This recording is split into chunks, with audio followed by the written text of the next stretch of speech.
Hi, beautiful souls, and welcome back to Pause for Self-Care with Di.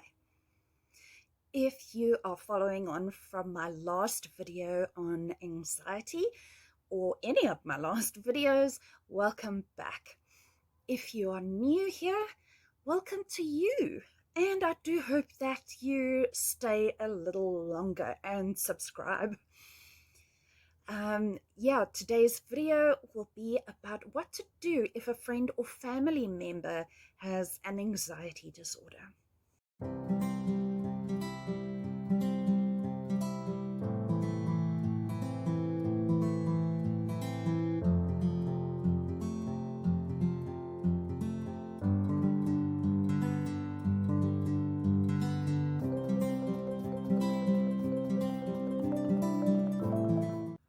So, if you are following on from my last video, you will have a basic idea of what anxiety is all about. But if you are new, I do suggest that you go and watch that video so that you can do a little research and understand a little bit better about what your friend or family member with an anxiety disorder is experiencing. It just helps you a little bit more to understand so that when you help them, you understand the position that they are in. You don't need to understand fully. What is important to that person is that you are there for them. But having that knowledge is important. So go ahead and watch that video.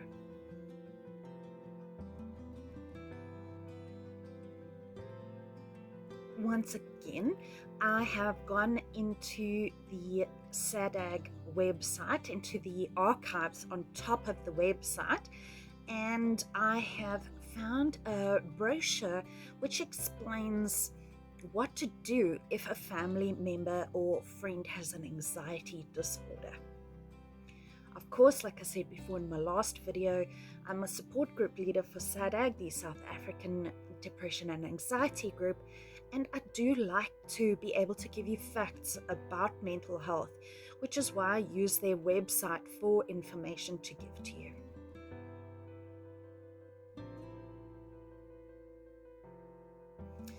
Okay, so let me give you tips. First one, don't make assumptions about what the person with the anxiety disorder needs. Rather, ask them. It's so important to just let them know that you are there, and to let you know what will help them the best. Because forcing them into something, the saying applies: you can take a horse to water, but you can't make a drink. So SADAG also has this wonderful way that they say, you know what is right for you. And I think that too. I think it's so important because what works for me won't work for another person with an anxiety disorder. So it's so important just to help them do the things that work for them instead of trying to push something on them. By all means, try to introduce new things. Ask them if they'd like you to introduce new things, because that does help. As I said before in my previous video, having a whole list of ideas to help you is really great, because you can try one thing and it might not work for you. You try another thing and it's that works for me. So yeah, we go from there, but never make assumptions about what is right for them, because ultimately you know what is right for you. Be predictable. Don't surprise them too much. For me, I really hate surprises, especially nasty surprises. I don't like people pitching up at my door. I like good surprises. A gift is a good surprise. I do like that. But the reason I say this is because anxiety disorder Um, Routine is absolutely fantastic because you know what to expect and you can have some level of control over your day. So, if you surprise a person with an anxiety disorder, it can throw their whole routine out.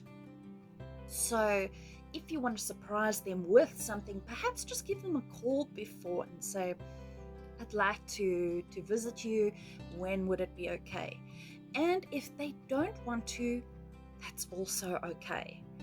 Um, Sometimes you just need to go with their flow and understand that that routine and throwing things out is really not great. Okay, the next thing is to let the person with the anxiety disorder set the pace for their recovery. Some people will go faster than others, and that is okay. It is not a bad thing to go slow on recovery. You do what is right for you as the anxiety sufferer. So, as family members, try not to push too much for them to feel better or feel what your sense of normal is, because everybody's sense of normal is different. And to push it can actually make the anxiety worse. So let them go with their own flow. Go with what works for them. Ask them, what will help you? Just having that conversation. Communication is so important. So keep communicating.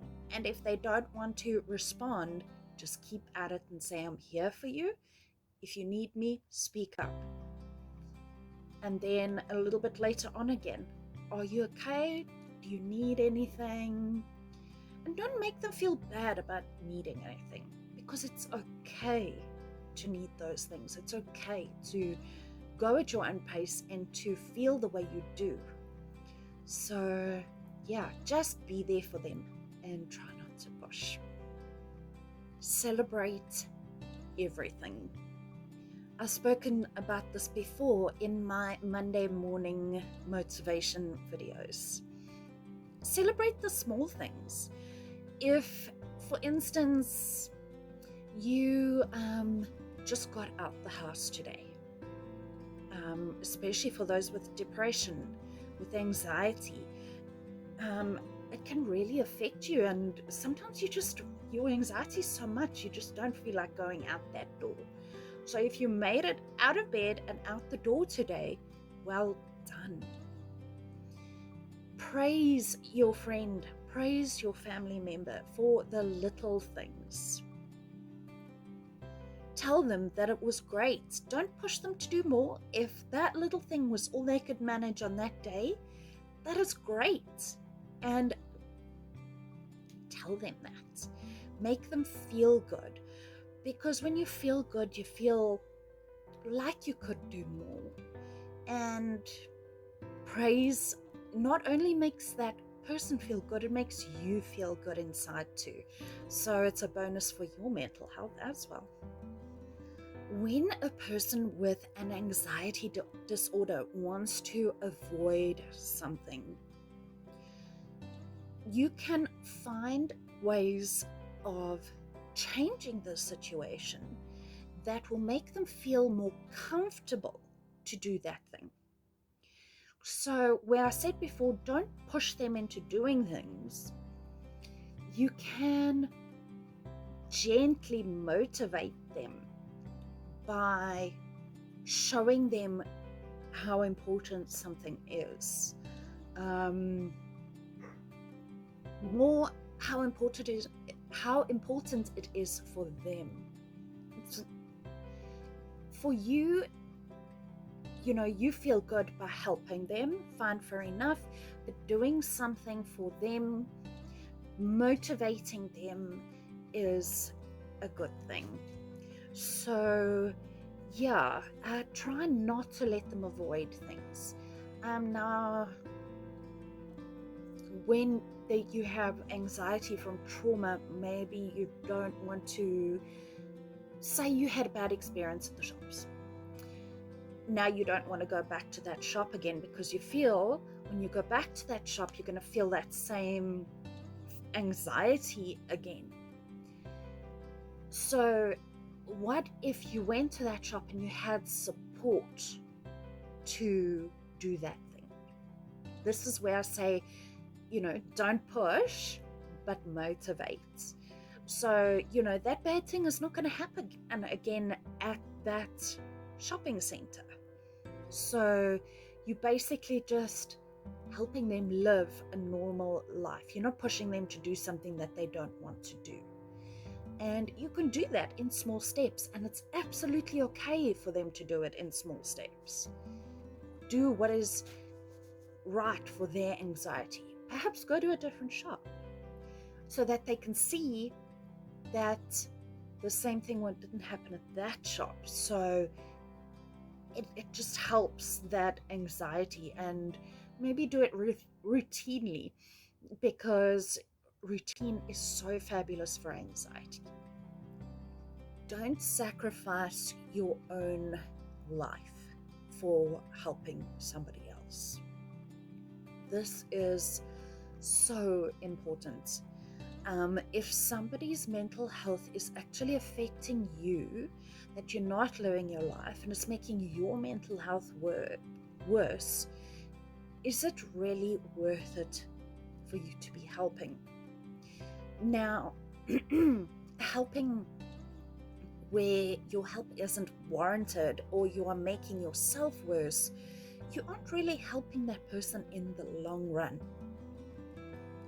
So you need to take that into consideration. You need to be okay yourself inside to be able to help others. And yeah, that is just so important, that you don't sacrifice your own mental health to help somebody else, especially somebody who doesn't want to be helped, somebody outside of your family. You don't need to be nasty about it, but you can refer them to a therapist who will be able to distance themselves because they're not related or to that person. So it won't affect their mental health, but it will help the person who needs it in the long run. You can't possibly help everybody. That's irrational. So if you know somebody has an issue, say to them, look, I can recommend you call SADAG and speak to a counselor. Maybe they can give you the advice that I can't give you. You can be gently assertive and say how you are behaving, or your disorder is affecting me, and I don't feel that I'm in a position to help you. Just be gentle about it. You don't need to be nasty about it or anything. Just be gentle about it, and don't allow yourself to get trapped in a situation that you could possibly make worse. Counselors and medical professionals know what they are doing, and they can help people more effectively than you when you are putting yourself at risk. Say the person who has the anxiety disorder suffers with panic attacks. Try not to panic yourself.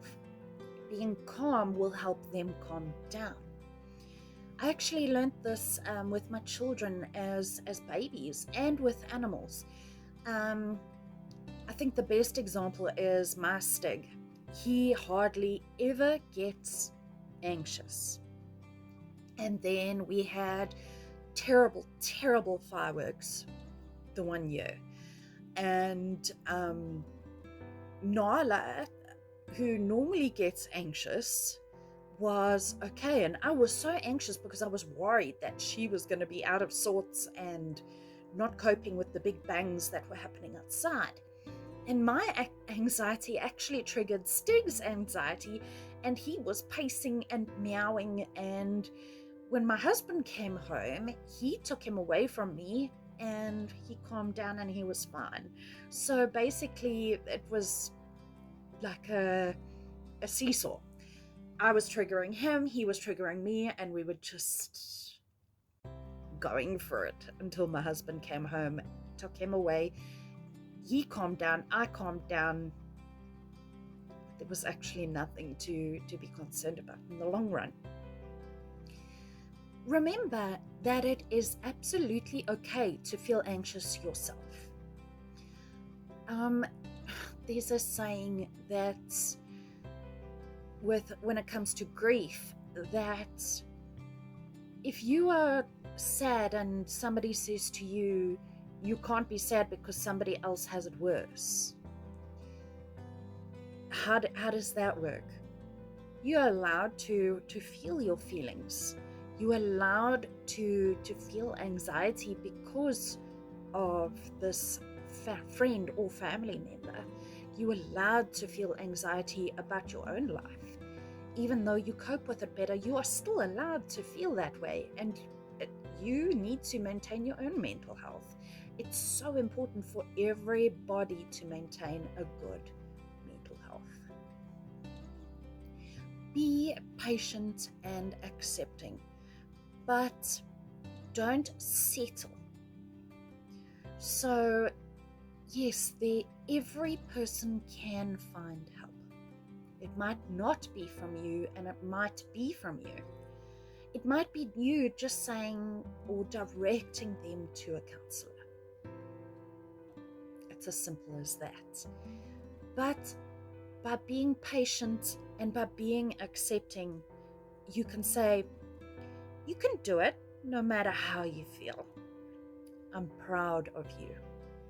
Tell me what you need right now.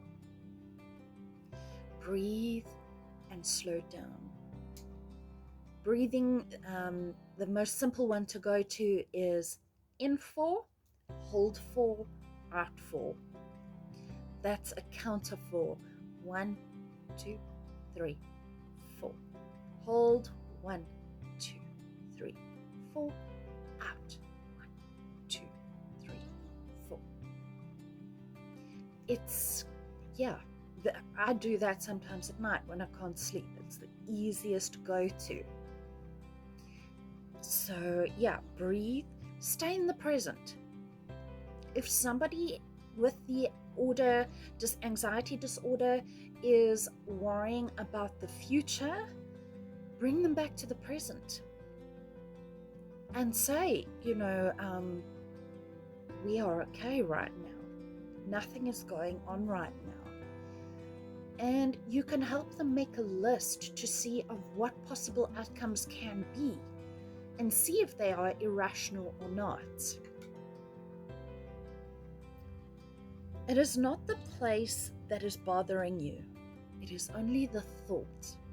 And that goes back to that the trauma situation, that I was speaking about, going to the shops. If a traumatic situation happened at the shops, it's not really the place that is bothering you. It's the thought and it's the trauma that is bothering you. And it's very likely that it's not going to happen again at that place. I know that what you are feeling is painful, but it's not dangerous. You are courageous. Don't say, relax, calm down. Don't be anxious. Let me see if I can do this. Let me see if you can do this. You can fight this. Don't be ridiculous. How they are feeling is how they are feeling, and that is okay. How you feel is how you feel, and that is okay. And if you're feeling particularly irritable about how they are feeling, step back. Take a breath and then come back. And if you can't come back, just say to them, I'm really struggling with this right now, and can we take a break and I'll come back to you in a few minutes. It's just so important verbalizing and having that communication. I hope that these few tips really helped you get into a space, or give you advice to get into a space that could help your friend or family member with an anxiety disorder.